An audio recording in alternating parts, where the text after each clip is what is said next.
feels right. Feels good.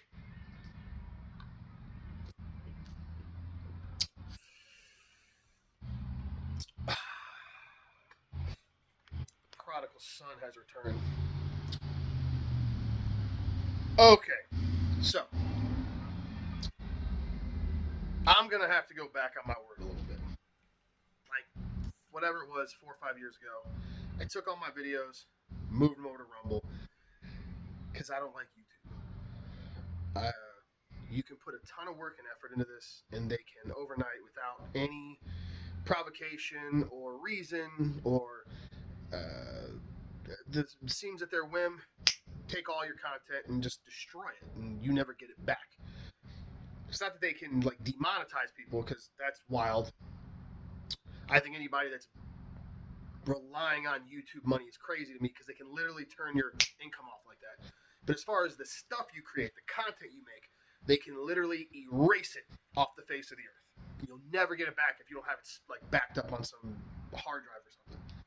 That's why I moved my stuff over there. I didn't want to give any more of my time to it. I started making videos again on Rumble. I've done a few times. I post on here, hey, I got a new video on Rumble. Unfortunately for me, since I haven't made videos in years on YouTube, the algorithm doesn't shoot it to all my subs, and it doesn't get it out there. So people they're going there, but it's like barely any, right? There's like, I think maybe I have 500 followers over there, something like that, 400 or 500 followers.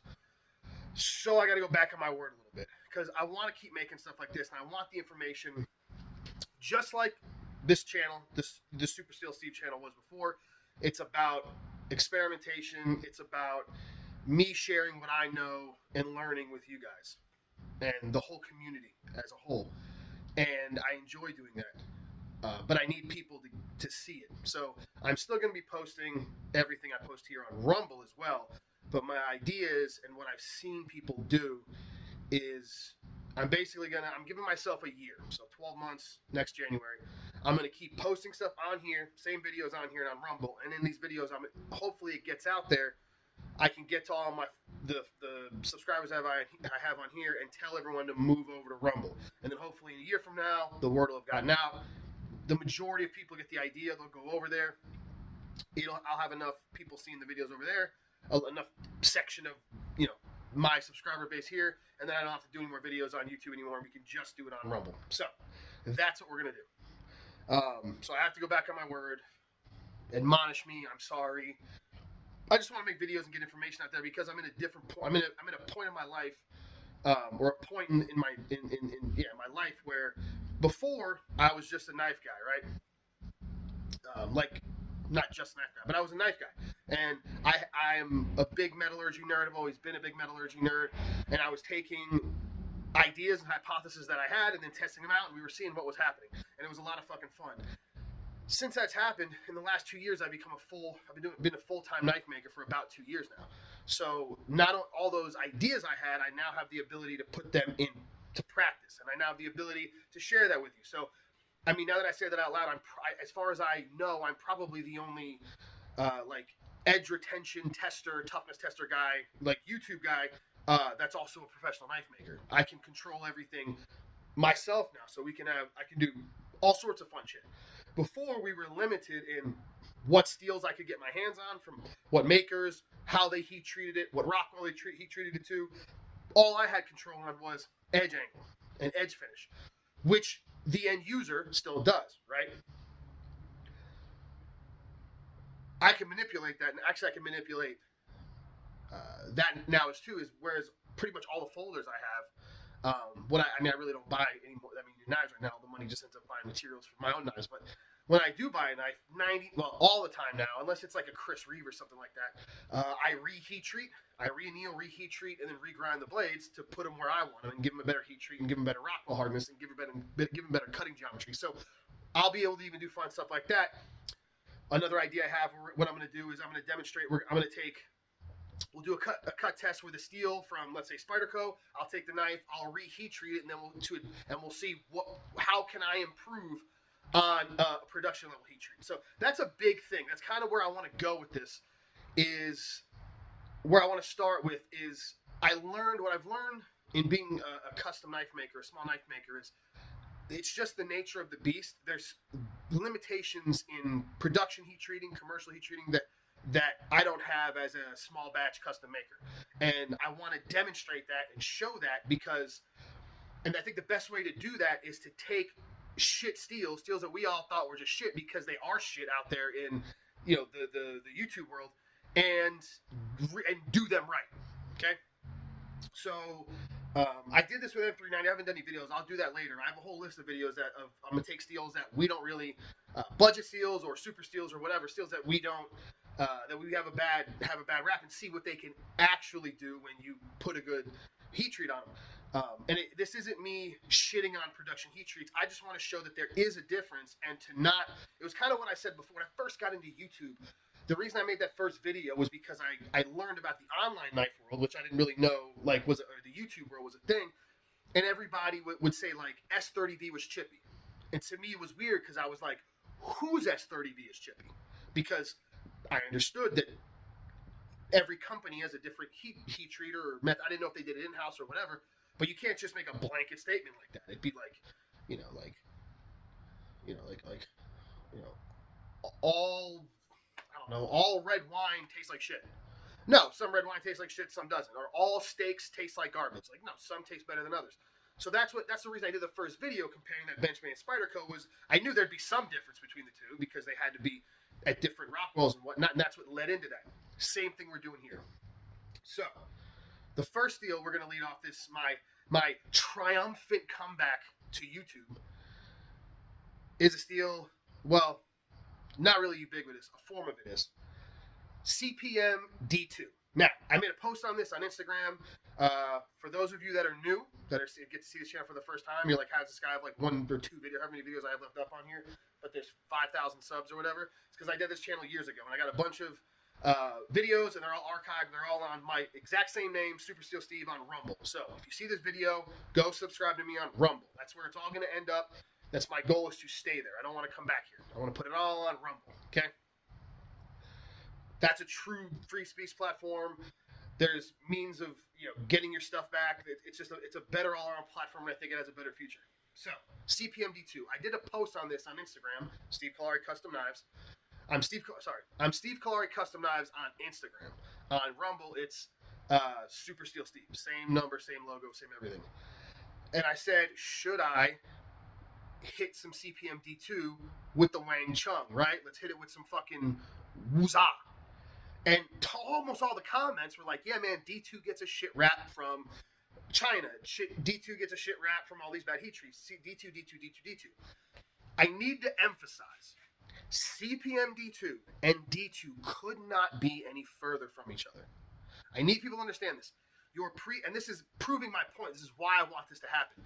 What you see today does not mean you can apply this to D2, and it doesn't mean you can apply this to production knives. This is me showing you what can happen, right, with me, and what any maker could do, right? But CPM D2 and D2 could not be further. They shouldn't even call it CPM D2. A better representation would be to compare CPM D2 to XHP. XHP is nearly the identical composition. It just has 4%, I think it's 4% or 5% more chromium, which makes it a little more stainless, gives it tiny bits of carbide formation. You'll get a little more carbide volume.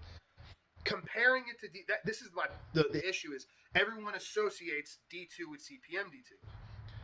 Now, the chemical composition is going to be the same. But the process, or even PSF27, if you're not familiar with it, PSF27 is a spray form version of D2. So it's not quite atomized where they spray it and make a powder out of it. They make like a thicker powder out of it for all intents and purposes. What that does, though, and PSF27 is miles above D2, because the biggest problem you have with D2 is the same problem you have with something like 440C, but more so with D2. D2 has a fuck ton of carbon and a decent amount of chromium. And what you get is a massive amount of because it's an ingot, they pour it in an ingot, big, huge, chunky chromium carbides. It's the big, huge, chunky part that's the problem. That's what gives it shit toughness. And ruins its edge stability. Taking the fact that most of these companies run at a 58 Rockwell, and you got a dog shit steel. The second you spray form it, which means you can, it's a very similar process than of powder. Not quite as fine, but very similar.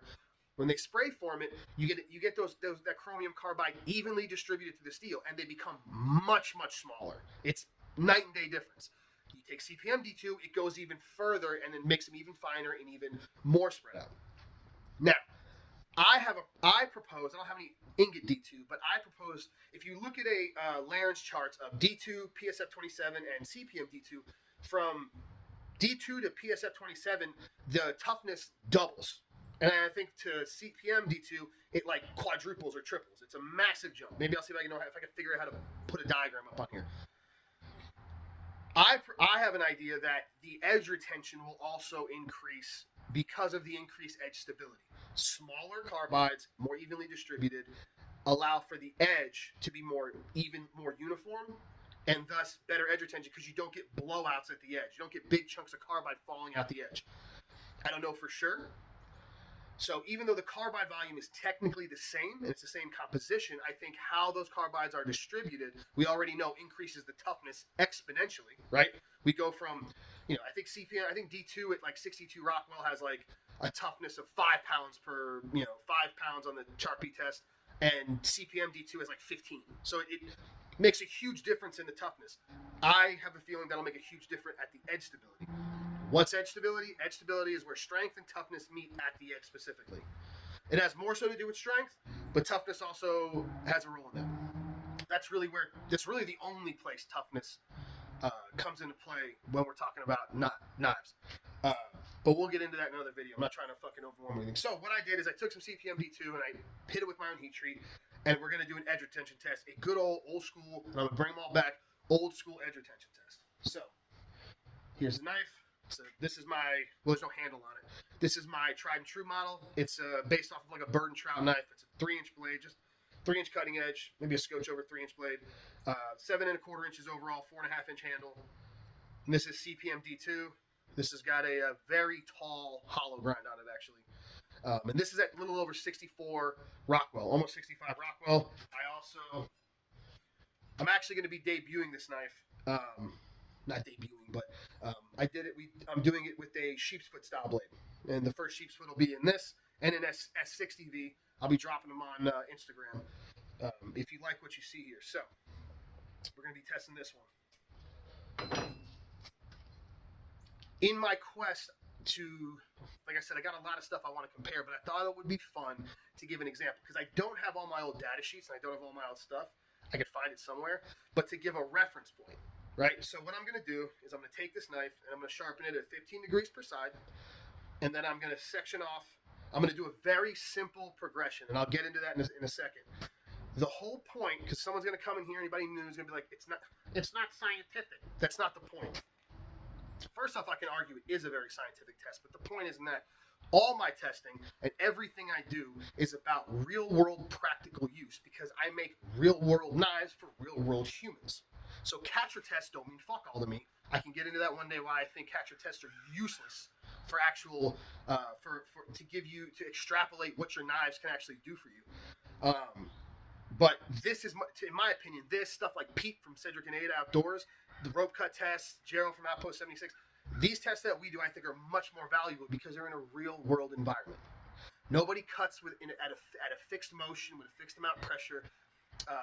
5% silicone impregnated cardstock. We cut things like cardboard, rope, straps, nylon, aluminum, stuff like that. So I choose cardboard because I think it's the most common thing everybody breaks down. Every career I've ever worked in, there's a fuck ton of boxes that need to be broken down, and that does the majority of destroying my edges. So I use cardboard. Rope is also equally as fun. Double IPA. I'm going to sharpen this. I'm going to use what I did before. The other part of me doing this is I want this to be repeatable to you. I want it to be transparent. If you think my results are bullshit, I want you to be able to replicate it really easy. Test it yourself. When I did this back in the day, guys would do it all the time. Guys would hit me up and be like, bro, I have the same Delica or whatever PM2 you were testing, same steel. I sharpened it to 15 degrees per side. I did the same edge finish on it, 600 grit, and then I sectioned off 1 inch and I cut with it, and I got I got within 30, 20 foot of what you said, or 10 foot, or 5 foot, within 10% or so. These production companies are consistent, so you should be able to replicate this within reason. For me, anything that falls under, like, if you were to, in the scientific community, anything that is over 10% variance is statistically significant. Anything under 10% is kind of stuff that can get washed in the is the noise of the test. So anything that's over 10% is statistically relevant. For instance, if they're trying to get drugs through drug trials, they have to beat placebo. Placebo is a 10% difference. There we go. There's for all the science nerds, okay? I'm going to sharpen this to 15 degrees per side. I'm going to put a 600 grit edge finish on it. The progression is going to be a DMT coarse. We're going to raise a burr on both sides. A DMT fine. Raise a burr on both sides. And then I'm going to go to I think it's a 1 micron? I got to check. Might be a 1 or a half micron. Stroppy stuff. Shout out to Stroppy stuff. Maybe even better than Gunny Juice, in my opinion. Strop, and I'm going to do 10 passes per side, and then make sure the edge is completely deburred, and that's what will be the standard for the test. I specifically give a certain amount of, if the edge isn't deburred, I will redo the sharpening. The point is I want as close to an exact edge as I can get, okay? That's why I limit it to 10 passes per side. That, in my experience, is more than enough to completely deburr the edge. And I have a set point. If I sat there and just kept stropping it until the burr came off, I could end up with a finer edge or an overstropped edge or whatever. I thought what would be fun to give kind of like a control for this, to get everybody's idea, to give everybody an idea of this, is this. This is an Endura, a Spyderco Endura, in CPM M4. So I thought, to give a frame of reference, everyone loves M4.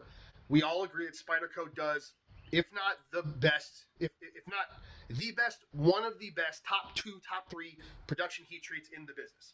Everyone loves their M4. Everyone loves all the steels in it. So what I'm going to do is I'm going to take this exact knife, and I'm going to sharpen it to 15 degrees per side. Same exact progression on both of these.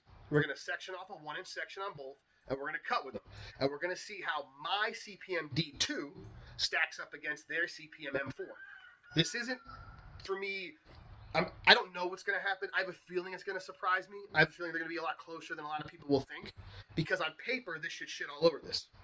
But it's going to demonstrate a lot of things, like heat treat, Rockwell. I don't know what Rockwell this is. I'll get it poked later. We'll find out. And we'll follow up on it. But we'll get an idea. What I'm trying to show, and suppose this does better, I'm not trying to shit on their M4. I'm trying to show you that if you're super duper happy with the performance of CPM M4 on your Spyderco, then if you go to a custom maker who gives a shit, something like CPM D2 could be an excellent fucking steel. That's what I'm trying to show. I want to show that these steels are not dog shit. Half selfishly, because as a knife maker, I love working with different steels and being able to offer different steels at different price points for people. The problem is something like, where this idea came from was like CPM 154, 154 CM. I ended up trying the steel out, and it's fucking phenomenal. It's an amazing fucking steel with incredible edge retention. Like, way better edge. Once you take it over 63, you go to 64 or so, the edge retention is amazing, and the edge stability is really, really good. The problem is all the CPM 154 we've seen has been like 59, 60 max, and it's dog shit at that hardness.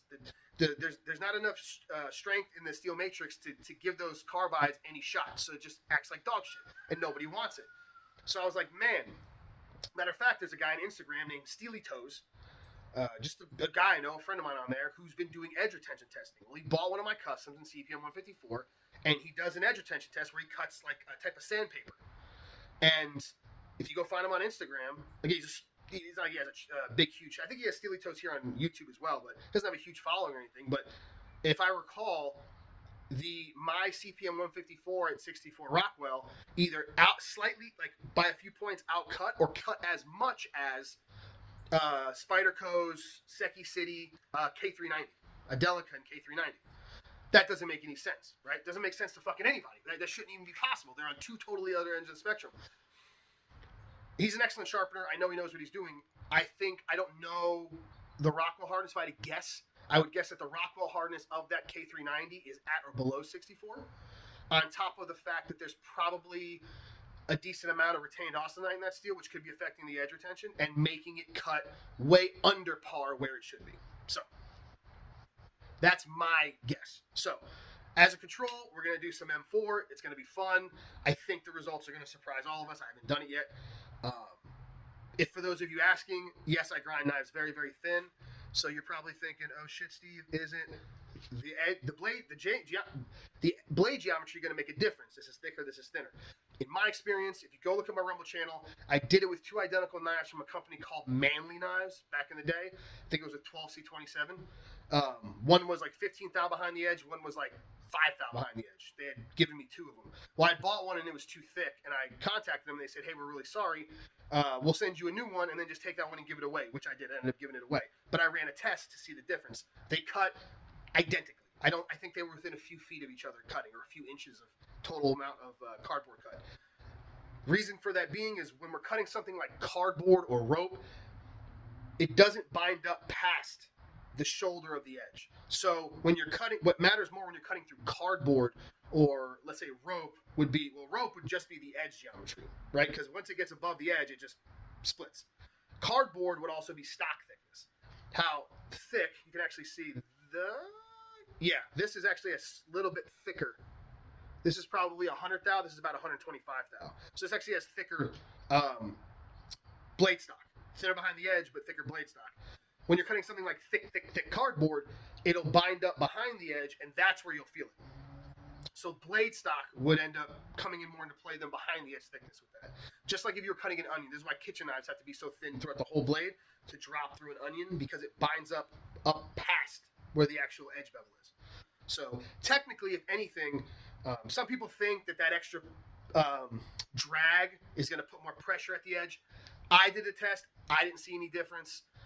I've never experienced that before.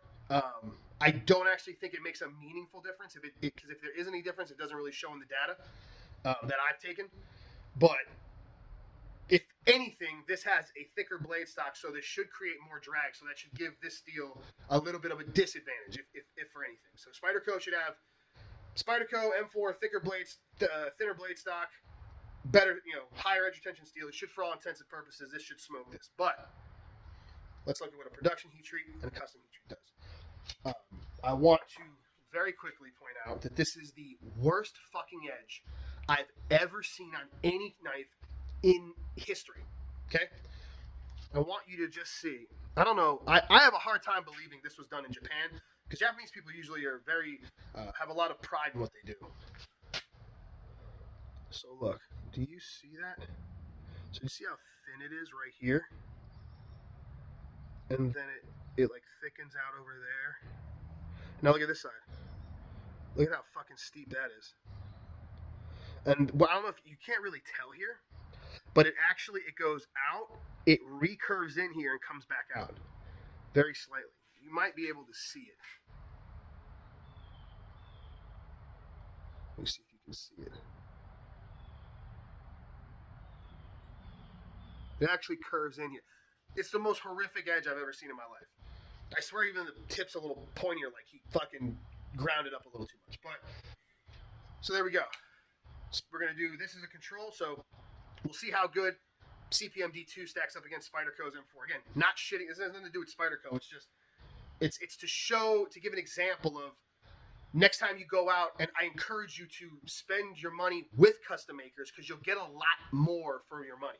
Not just me. I'm not saying me, anybody. Scrawny Lumberjack, Caps Cutlery, I'm trying to think, I'll think of a bunch more names. There's a bunch of guys out there that make phenomenal knives. And you'll get, because guys can take a lot more care with their heat treat, you can get a lot more bang for your buck out of it. For what they're charging, and for what, that knife I think the Spyderco is $120. For $200 you can get a phenomenal EDC knife from a lot of fucking custom knife makers out there. Not all of them, but some of them. So, let me get some fucking cardboard prepped up, and come back, and we're gonna cut this motherfucker. Boom! I'm back, bitch. It's cold as fuck, so I have a sweater on. Okay, so those of you that are new here, back to old school testing. So, 1-inch section of the blade is sectioned off. I'm only going to cut with that. And then what we do is We got some regular old printer paper here. I'm going to cut across the grain this way. This way. Paper has a grain. It's this way. It's like splitting wood. Cutting with the grain is a lot easier than cutting against the grain. Okay? So, we start up here. We're good. That cotton roller. I will tell you this. All I've been carrying and really using has been my knives for the past like year and a half or so. Man, what a fun! It's shocking. Like I haven't sharpened like a maybe anything outside of like my Incosi in so long. I haven't sharpened a Spyderco in so long. It feels so gummy. Like I'm not knocking Spyderco. Like I remember how good these knives, and it sharpened fine, it deburred fine. That's another thing, okay? So each edge, I didn't really have to do this for my edge, but for those of you that don't know, these edges on production knives, get put on a belt, and a very fast moving belt. That creates heat, it creates friction. It's not necessarily that it blows the temper, but my theory was the impact of the abrasive hitting it destabilizes the edge. This got proven not too long ago. People taking a look at the edges under really fine magnification, and you can see, I don't know exactly what it is, but I don't know if it was me, but I definitely popularized the word a burnt edge. Because that's what I think was happening, is you're in essence burning the edge. So if you get a production knife, your best bet is to sharpen it at least 3, usually 4 or 5 times before you can get through that little bit of destabilized burnt steel at the edge. I just I plateau sharpen is basically what I do. I basically put it straight to a plate like this, and I'll just rub off and I'll knock off like a millimeter worth of edge and then put an edge on it from there, just knowing I got rid of it all. Some guys are going to get pissed at that, so you're wasting a bunch of steel. Yeah, kind of, but that's the nature of the beast. You can sharpen it. Like, their factory edges are pretty good usually. It's a little hollow ground edge, so it'll hold an edge decent. This one was dog shit. There was quite a bit of burr on it. But it's just not going to hold an edge. What you'll find is the factory edge will last a good long time. Then the first sharpening, it'll be kind of meh. Then the second sharpening will be better. Third sharpening better. And usually by then, maybe 4th or 5th it gets. And then after that, it plateaus and you're into some good steel and it's not all fucked up. And it'll hold an edge. That's really a barometer. So I sharpen both of these at least 5 times. I didn't have to on mine, but because I don't sharpen on my edges. Every edge I put on my knives are hand sharpened from the get-go. So the knife is okay. So this has never had a bevel on it, right? The sheep's foot. See, you can see the edge right there, reflecting. It's just flat, it's squared off right there. I cut the bevels in by hand with an Atoma 140 plate on all my knives. This never hits a grinder, ever. And I grind all these bevels, the blade grinds, all wet. I have a water misting machine that keeps the belt soaking wet, so I don't build up any heat. And it does make a difference. I think you could achieve really similar results if you keep the belt moving really slow and just one pass dunk. But for me, as a knife maker, I need to go as quick as I can, like efficient as I can, and it saves a tremendous. There's none of this dunking every 1 second. I can just grind back and forth and not have to worry about the heat building up, and the knife tends to sharpen better. I don't know what it is. I don't know if I think what it is as we're grinding or getting really thin on this bevel, there's some heat transfer when you're dry grinding. A lot of guys don't notice this because they leave their knives thick as fuck, but that's my theory on what's happening. And wet grinding eliminates that. So they're wet ground. The edges never see a belt. It's all done by hand with a Atoma or water stones. So I'm gonna speed up the tests. I'm sure with the editing thing, but I'm not gonna flash through it. So you can count every single stroke and make sure I'm 100% accurate, just so everybody believes me. The cardboard we're using. This is a moving box I got from Walmart. It's what I used last time. Made in America, motherfucker. This is American goddamn cardboard. They're all the same height. I broke them down, just like that, real simple. They are 35 3/4 or 35.75 inches long. So every cut is going to be 35.75. Every cut's just under 3 foot. So 35.75 inches every cut. Then once it stops cutting paper across grain, we call the test for every cut, and then we add them up at the end and we see how many feet it cuts. And then whichever one wins, wins. So without further ado, first Super Still Steve head-to-head cut test in like 6 years.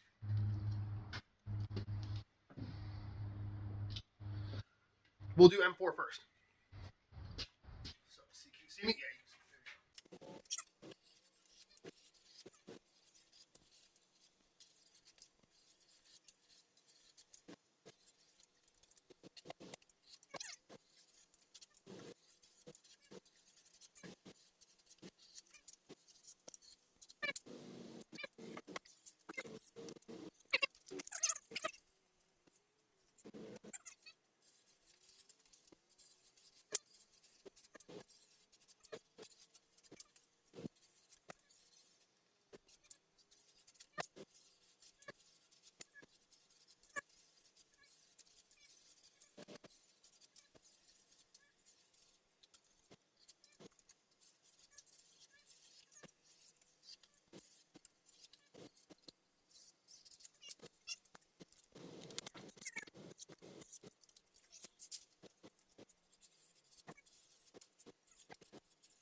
Actually, hold on. I think there might have just been some shit on the edge. Hold on. I don't think it's 85. So I feel like, yeah, that's. Because I can feel it on my finger, and I'm like, I feel like there's still more bite at the edge. Yeah, let's keep going.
138. 138. CPM D4. CPM D4. CPM D2. CPM D4 is a super secret project. CPM D2 a la Esteban.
Okay.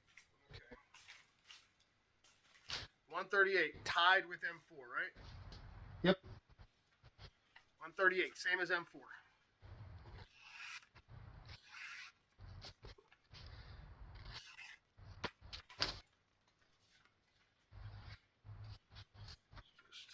Just double check.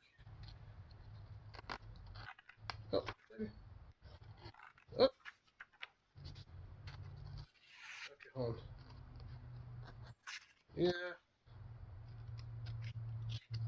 I think that's it. That's funny as fuck.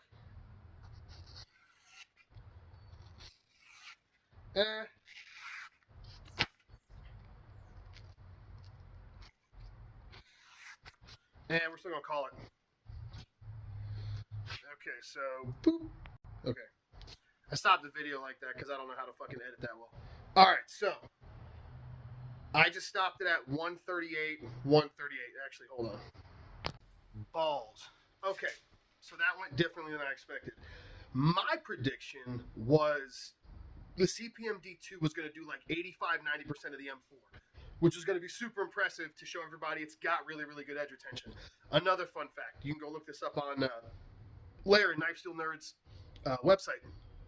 At the higher hardness, around between 61, well, it's not even higher hardness, but 61 to like 64, once you get above 60, CPM D2 and even PSF 27, I think in the 61 range, they have identical toughness to M4 and M2, which is a ingot kind of version of M4, sort of.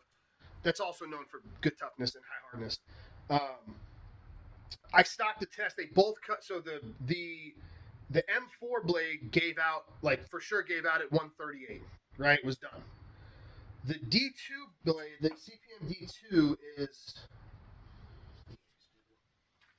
kind of catching. Let me see. See? It's like if you kind of, see? Now the paper's getting really moist because it's fucking like a swamp out here right now. Let's see right there, back here. See? That's catching for sure. Up here, it's got a little bit of room. So maybe I could get 5 more cuts. Who cares? They failed almost identically. Even the fact that it hit 138 is where I was going to. The fact that I thought it was going to hit 138, I was going to call it anyway because we'll call it right there. This is called. Some people might say get a couple more cuts. Fuck it. We'll call it dead even. So here we go. So there we go. We got Steve Callari, me, my CPM D2. This is Spyderco CPM M4. This did way the fuck more than I thought. Both of these did way the fuck. I thought I was gonna get like 100, like 80 cuts or something like this. This was as gummy as that fucking burr felt the first couple times I sharpened it. I'm shocked at how good the edge retention on this is. Like, shocked at how good, and it's sharpened well too. But it's Spyderco. They do a good job. M4 is also a steel that, in my experience, and I've done quite a bit of M4, it's a very easy steel to heat treat. Reason being is the protocol for it works so M4 by design gets very, very hard without even trying. If you run the commercial data sheet for it, the protocol for it, like if you were like in industry, it's going to come out 64, 65 every single time. And it's designed to do that. So I've done some M4. I actually have a knife that I carry, my own personal knife in M4. I think I poked it at 66 or 67. So maybe I should do a head-to-head. I should do that and see what my M4 does. Because it's if you go outside and play with the protocol, you can actually get M4 to do some pretty wild shit. And the edge stability is really good, even at 67. But anyway, these both did way better than I thought. I didn't think I was going to cut. So the final total is both of these cut 411 feet. If I can find my old data sheets, I can see. I know that's up there. 411 feet for both of these. I'll go Rockwell test this one later at the shop and see what it comes up as. I'm going to assume it's in the 65 ballpark. But more importantly, it was a good heat treat. It deburred really well. The edge came up really good. The edge broke down really good. You saw it. It just kept going and going, and then finally just putt-putted. So there you go. Old Steve-O's CPM D2. You can expect Spyderco M4-esque edge retention. That's what you can expect from a good, from any knife maker who really gives a shit. You know what I mean? Like, I don't want to come. I want everyone to understand. I'm not some fucking product guru or like acting like I have like some super secret fucking sauce. This is just heat treating when you really give a shit. When you really care about it and you really want it to do really well, anybody can do this. So most of your Northern Knife Works, my buddy Chase, anybody out there that really gives a shit about their heat treat, you're going to get results just like this. This isn't me going fucking wild. Again, like I said, I saw in the comments, everybody was talking about two things. They were like, D2 got a bad rap. This isn't D2. This is CPM D2. It's a completely different steel. And the other thing they kept talking about was Bob Dozier or Tom Klein. Bob Dozier is a legend knife maker. He's been around for a long time. And they said, Bob Dozier had figured out D2. He had the secret sauce to it. I hate to break to everybody, but there's no secret sauce. Back in the day, back in like the 80s when that guy was making knives, commercial or, to get a kiln to heat treat steels, like stainless steels, they weren't built for that. They were really just kilns for like firing ceramics and stuff like that, like pottery. So the technology wasn't that good back then. And I think that's really why people had troubles with stuff like D2 and S60V and stuff like that, because they weren't accurate enough. They didn't hold temperature well enough. I think that's really what it was. And guys that figured it out, personally, I've never spoke to Bob Dozier, but if I had to guess what made Bob Dozier's D2 better than everybody else's, he probably just ran it harder. I mean, if I'm being honest, I don't know the guy. I've never met the guy. I've never spoken to him, but if I had to guess, he'd probably just moved it real quick and fucking ran it harder. You know what I mean? He ran it harder. Maybe back then he was throwing in his freezer. He had, done some research on cold treatments. I'd imagine that's what it is. I don't think it's some super secret sauce. Guys, I seen the comments talking about how you can manipulate. Every single steel can be manipulated through heat treat. That's the whole fucking point. No different than how you manipulate the internal temperature of a steak by how you cook it and how you rest it. It's exactly the same. Every single steel can be manipulated. Steels can't be manipulated to mythical fucking levels, though. I see that a lot, too. It's like, on one hand, it's like every single steel you can manipulate to what you want it to do. And then you hear people like, oh, Bob Dozier has D2 that's like just stomps everybody else's. Maybe, but it's not because he's magical or anything. He just processed it properly. Maybe he did some research into other tooling, or back then maybe it was like some tooling thing. I hear some guys, I don't know who it was. Oh, he figured out 52-100 and he can get crazy edge retention. 52-100 is going to be what 52-100 is. There's only the composition is the limiting factor of the steel, and what you bring out of the steel is what happens during the heat treat. If that makes sense. There's no mythical shit you can do with a steel. Does that make sense? Like my CPM D2, right, is probably fucking twice as good as Benchmade CPM D2. That's not because I'm magical or I've got something figured out. It's because I give a shit more than they do. Period. I don't have people buying fucking 20,000 knives in a year off me or whatever the fuck they do. Also, I have the ability to be more intimate with the steel, and I can move the steel quicker, and I can get things done in a much tighter tolerance than they can. That's all it is. It's not me being fucking some magician or having some fucking secret. You have to, every steel has to get austenitized to a certain temperature. There's a range, right? There's play there that you can manipulate how the steel is going to come out afterward, but there's a minimum and a maximum, period. And you can play in there. When it comes to tempering, there's a minimum and a maximum, and things are going to happen. Same with, cryo is not some magic. It's a means to remove retained austenite. That's all it is. I tell other knife makers that are getting into it, like, think about it like a second quench. But there you go. Don't want to ramble on too long. I don't even know how long this video's already been. Excuse me. So there we go. I'm going to be dropping 5 of these. This drop point right here, and then 4 more of the sheep's foot. This is my tried and true model. These are in CPM D2. I've also got 3 in CPM S60V, the OG, which is one of my favorite stainless steels now. I would put it up. It's in between M390 and S90V as far as edge retention goes. If I had to compare it, it would be like LMAX plus. So it's got way better edge retention. It's closer to edge retention in S90 than it is LMAX. But the edge stability, everybody talks about how LMAX was really, really tough. This has a toughness and edge stability factor like LMAX. It's got a very, very good edge stability, and it gets nasty fucking hard. I run my S60V 65.5, 66, so and it has great edge retention, no chipping out, and it holds an edge for fucking ever. And it deburrs like probably no other steel I have. All of them deburr really, really good if you do it right. But so yeah, on Instagram, or look me up on bladebinge.com. Stevecallaricustoms, Instagram, Stevecallaricustoms. I'll be, or reach out to me. I do take, my books are always open. Sometimes I'm a few months out, but I just let everybody know. I always keep my books open. I think it's fucking lame. So I'll be doing a drop of these. So there'll be 8 of them. There'll be like 5 in CPM D2 and 3 in CPM S60. So that was a lot of fucking fun. I wasn't expecting either of these to cut that long. I was expecting 2, maybe 300 feet out of each. And I thought they were going to be close. I didn't think they were going to be pretty much identical for all intents and purposes. And remember, that's just 1 inch. These are 3 inch, 3 and a cunt hair, just a scotch over 3. So again, you get 400 feet out of 1 inch. If you cut with the entire knife, you'll get probably double that, right? So that's with any knife. So there we go. Tried and true. Felt good.